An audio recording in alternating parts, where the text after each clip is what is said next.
is country, and that is Vermont's own Tim Brick, who's joining us in the studio this morning. It's been a while, Tim, since we've chatted.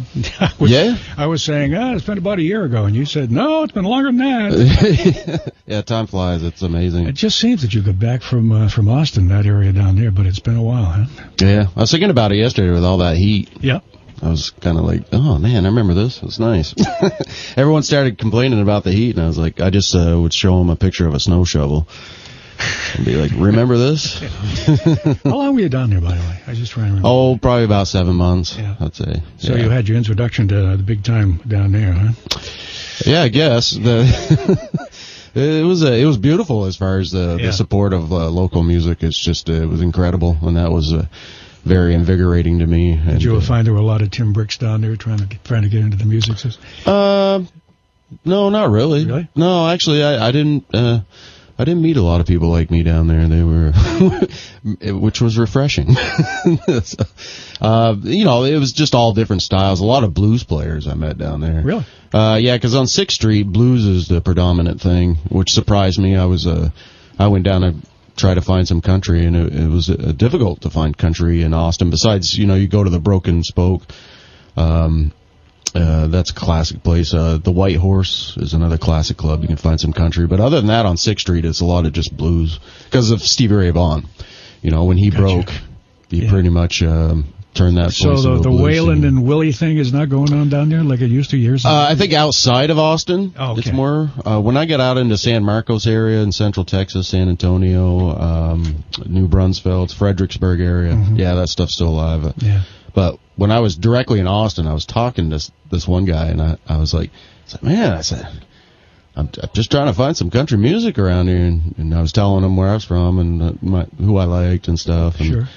He looked at me. He's like, well, the Austin you're looking for was back in like 1979. He's like, ever since Stevie. Yeah, I was wondering about that. It changed a lot. It's changed, yeah. Well, the song that we just heard, that's country, you wrote some years back there, but it really kind of indicates to us, I think, listening to that, what you like for music, what some of your influences are. Oh, big time. Yeah.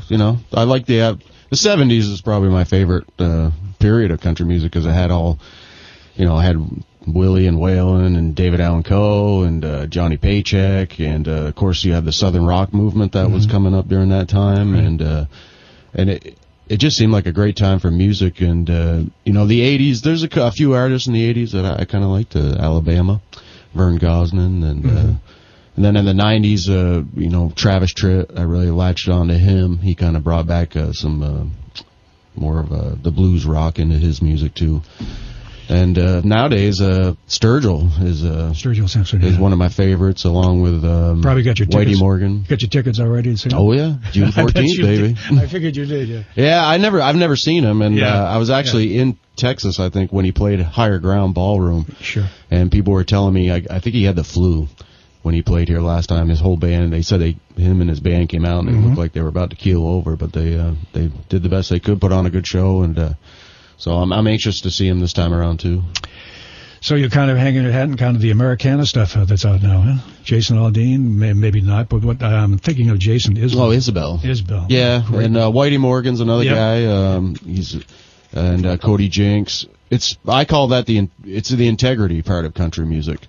There are artists out there and they're pushing the envelope as well. Sturgill Simpson really pushes the envelope, but he does it in an artistic sense. When you listen to him, it's like, wow, this guy's, he's doing it because I think he believes in what he's doing. It's not because some record exec in Nashville is telling him, well, the 17-year-old girls out there right now, this is what they're buying, and this is what our demographics are, and this is what our numbers are, and this is what you need to be. And this, and I'm not interested in those type of artists at all, like Luke Bryan, Florida Georgia Line. I'm glad I don't know them personally. I don't wish any ill will on them, of course, and they got fans throughout the country, but that's not the type of music I'm into or I'm ever going to create. And, but, there's room for everybody. I always said at the end of the day, there's two types of music. It's just good and bad. There you go. And you hope you're on the good side. Yeah. Vermont's own Tim Brick visiting with us this morning on the Outlaw Saturday morning show, if you will.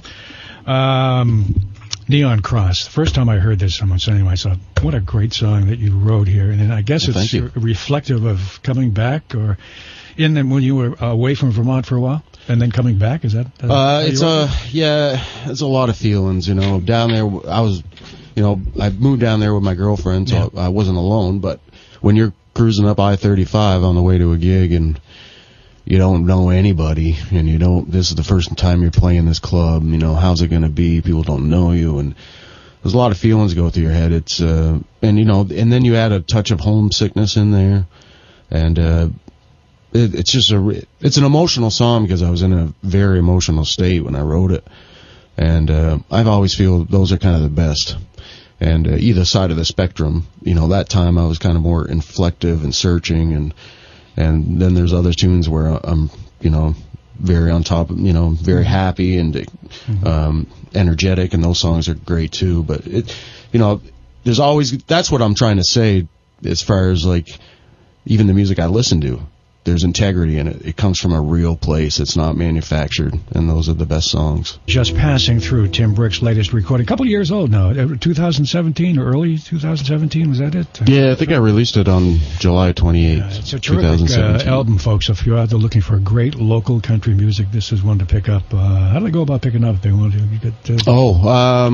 The best way is online. Yep. You can go to my website at timbrickmusic.com, and you can get it right there. I'm also on iTunes and Spotify, Amazon.com. Trying to think of some other, of course, YouTube. I'm all over that, and Pandora. So it's not. Just Google Tim Brick. That's right. Tim Brick Music, I think, is what the official one, isn't it? Yes, timbrickmusic.com. Yep. Tonight, tell us what's happening tonight. Going to be rocking the Dairy Fest up in Enosburg Falls at Lincoln Park, and we hit the grandstand. I believe 8 o'clock is when we start. We go from 8 to 10. Fireworks will start at 9:30, and it's a great view. I mean, they're right over the park, so you can sit there and enjoy the show and then see the fireworks. I played there a few years back, and it was good timing because we did Jamie Johnson's In Color, and right while we were doing that, the fireworks were going off behind us, and it was kind of a magical moment. And so I'm looking forward to tonight. I think the weather's going to be great. It's going to be in the 70s. You can't get much better than that. Any changes in the band with you? No, I still got old George Seymour running with me. Old George. He just got back from climbing a mountain. So. He likes climbing those mountains. I know he does. Up in Scotland, I think it was. Yeah, Ben Nevis was the name of the mountain. Yep. He went out there. So you got George on pedal steel, huh? Yeah, and I also got Scott Cornet on bass. He's out of Williamstown area. And then I got Gary Spalding will be on the drums, coming up from Rutland, and it'll be a good time. We're really looking forward to it. You got a busy schedule this summer. You got a couple of other dates you want to pass? Oh, certainly. Well, besides tonight... Jack, I want 5 minutes now. Go ahead. I actually did my homework. I wrote it on a piece of paper before I came in. I was responsible this morning. June 16th, we're going to be over in Bristol for the Pocock Rocks Festival. Yep. We'll be hitting the stage at 4 o'clock there. July 13th, Friday the 13th. We're going to be over in Bradford for the Bradford Fair, doing a 2-hour concert there.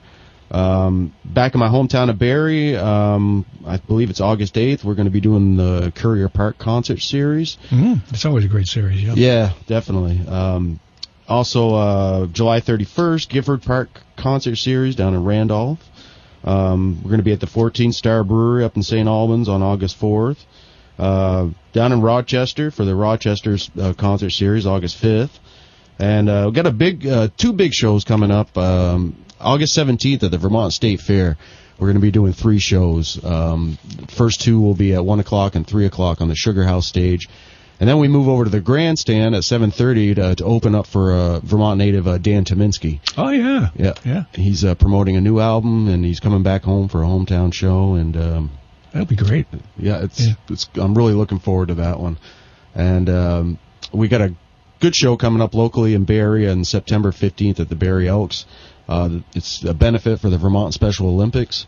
And as of right now, tentatively, the way it's looking, it's going to be me and Jamie Lee Thurston doing a show together, so that'll be a monumental thing. Have you worked with him before?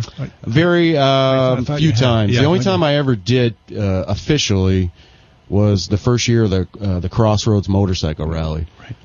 I did a 2-hour set before he came on in the evening. Mm-hmm.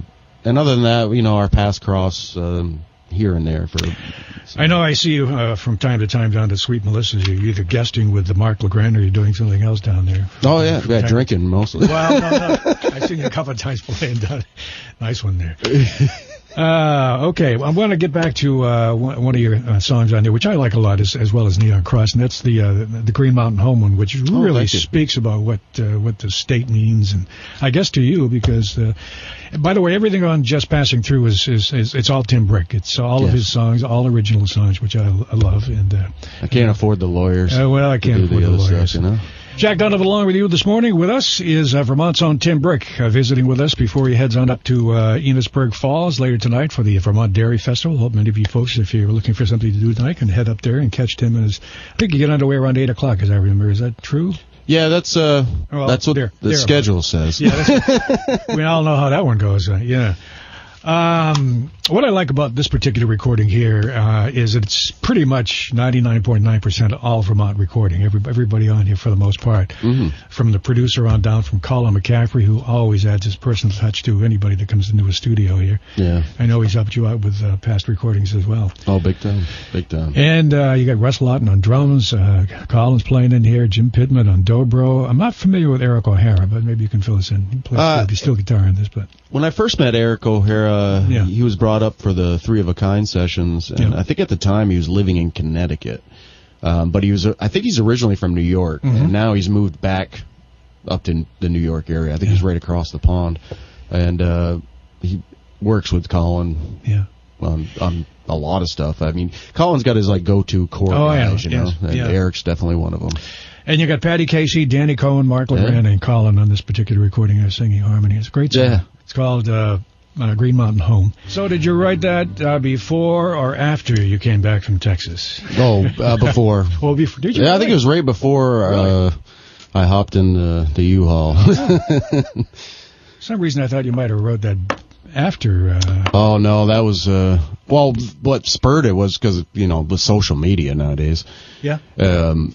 Springtime was coming... And it was a late spring arrival that year, if I remember, up here in Vermont. So people were posting and all this stuff, and it kind of was spurring all these few. I was seeing a lot of familiar places back home, and so... I think you covered it pretty well.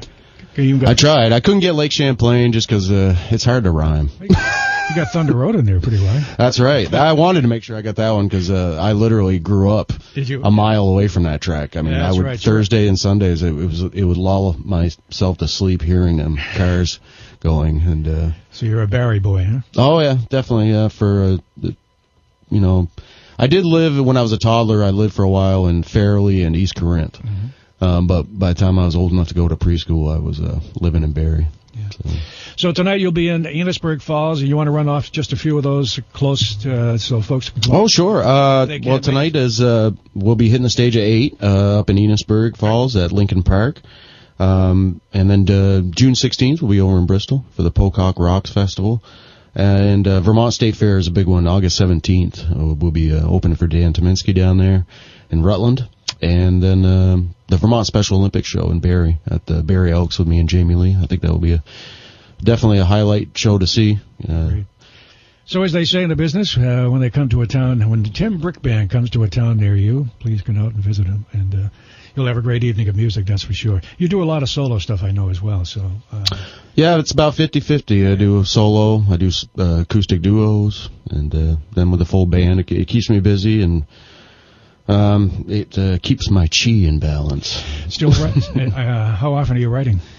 Well, it's good that you mentioned that because I've been in the past year so involved with marketing, and because I'm like all the other Vermont musicians, I'm a DIY guy. I do it myself and book the shows, market the shows, make the posters, drive the posters up, and in most cases I'm walking the streets putting them up, and so in that sense, just I didn't have a lot of time to write.